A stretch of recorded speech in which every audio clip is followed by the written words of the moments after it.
আপনি কি জানেন মৃত ব্যক্তিরা কখন বুঝতে পারে যে তারা মারা গেছে?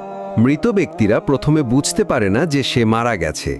মৃত ব্যক্তির মৃত্যুর পরে আত্মীয় স্বজনের কান্নাকাটি, গোসল দেওয়া, কাফন পরানো, এমনকি কবর দেওয়ার আগ পর্যন্ত সে মনে করে মৃত্যুর স্বপ্ন দেখতেছে।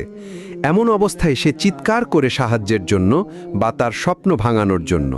কিন্তু আফসোস, কেউ তার চিৎকার শুনতে পায় না।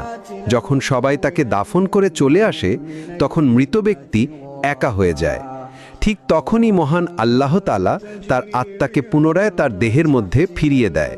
প্রথমে মৃত ব্যক্তি এটি ভেবে নেয় যে হয়তো তার খারাপ স্বপ্ন শেষ হয়ে গেছে এবং সে ঘুম থেকে জেগে উঠেছে।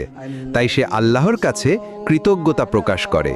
এরপর সে তার শরীর স্পর্শ করতে থাকে, যা কিনা সবেমাত্র দাফন করা হয়েছে। তখন সে বলতে থাকে, আমার শার্ট কোথায়, আমার প্যান্ট কোথায়?